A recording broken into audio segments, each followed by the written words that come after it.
Hello, Capricorn. So we're pulling cards for the full moon eclipse in Pisces, and I've already tuned into your energy. And what I picked up was that maybe you've been holding back on what you really need to say, and this eclipse helps you let go of what's stopping you from expressing your true self. So let's unpack this, and we'll pull clarifiers as well. Oh, interesting. So you have connection, which is really telling me that this reading is about connecting with your authentic voice. I'm really drawn to the blue in here, your throat chakra.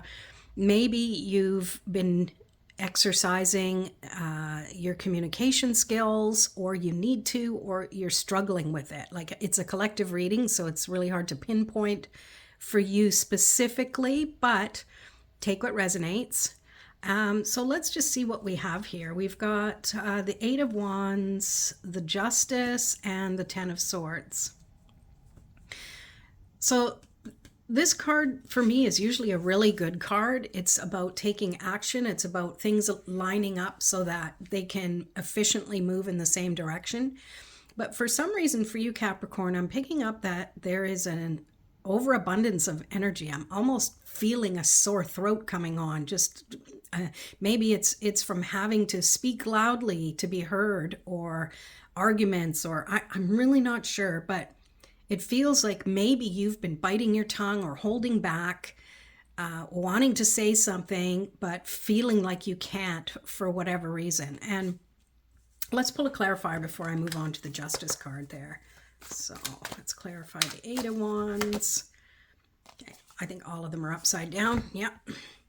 Well, we have the Seven of Wands, so that's interesting. 8 and then 7.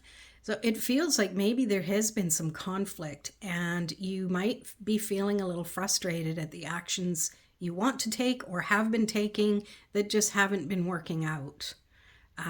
But you have an advantage, and hopefully you know what that is. Like, it's to me, it's just saying that take advantage of your advantage, and trust the strength of it.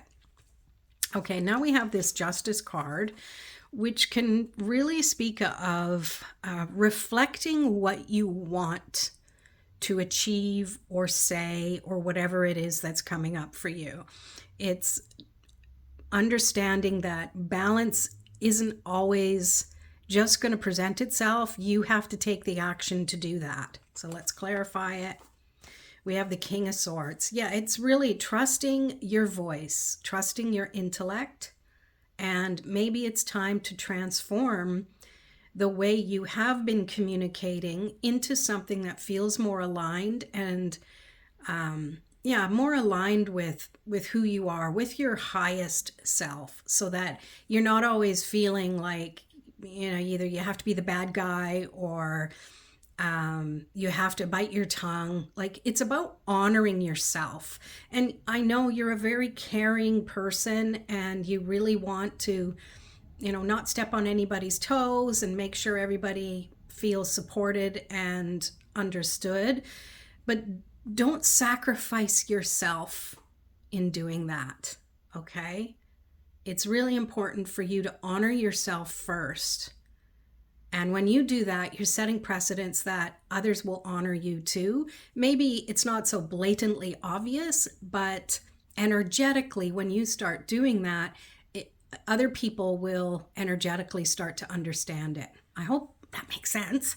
And then we have the Ten of Swords, which to me is great. And I'm glad it came in this particular tarot deck from Chris Ann, the Lightseer Tarot, because it looks much nicer than the traditional one.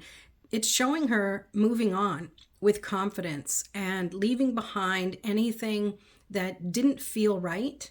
And she's honoring her energy, like I mentioned already, and moving forward. So this represents you. Let's clarify it.